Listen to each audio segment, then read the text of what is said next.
Pipe के जरिए कुछ ही देर बाद जो है वो लोग निकल के सामने आएंगे। और दूसरा ये कि सबसे बड़ी बात ये कि पुष्कर धामी ने बाकायदा जो मुख्यमंत्री उत्तराखंड के उन्होंने साफ तौर पे कहा है कि अब से कुछ ही देर में मजदूर बाहर आ जाएंगे। दैट मींस कि अब ऑपरेशन कंप्लीट हो चुका है, इवैक्यूएशन प्लान जो है शुरू होने वाला है। जी बिल्कुल, और इसके शुरू होते ही जो वक्त लगेगा वो जैसे आपने बताया कि मिनटों से इसे कैलकुलेट किया गया है कि अगर एक स्ट्रेचर के जरिए 2 मिनट लगते हैं और 4 मिनट लगते हैं, माफ कीजिएगा, तो 2 स्ट्रेचर भेजने की संभावना बनाई गई है। इस तरह से व्यवस्था है।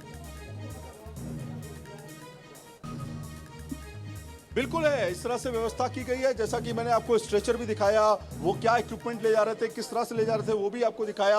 और आपको ये भी बताने की कोशिश की हमने कि क्या प्लानिंग है। हाँ, हमने खुद आपको बताया कि बाकायदा हमने पाइप के अंदर जाकर के रिपोर्टिंग की, इसलिए कि उस पाइप के अंदर से किस तरह से अगर कोई शख्स बाहर निकलने की कोशिश करे तो उसको कितना वक्त लगेगा। 6 मीटर का एक पाइप होता है और 6 मीटर के पाइप का 900 डाया का पाइप होता है, 800 डाया का पाइप होता है, तो उससे निकलने में कितना वक्त लगता है। अगर वो खुद लेट के निकलना चाहे तो उसको कितनी तरह की बाधाएं आती हैं। तो जो मैंने महसूस किया वो मैं आपको बताता हूं कि उस पाइप के अंदर जब मैं गया तो मैं उस पाइप से इधर उधर मुड़ नहीं सकता था बिल्कुल भी। मतलब मुझे लेट के ही जाना था और लेट के ही मैं उस पाइप से निकल सकता था। इसका मतलब यह कि एक अगर पाइप है तो उसमें से 6 मीटर का जो पाइप है उससे अगर आप बिना किसी स्ट्रेचर के निकलेंगे तो करीब करीब आपको 20 सेकंड लगेंगे, 20 से 30 सेकंड लगेंगे और फिर आपकी सांस भी फूलने लगती है।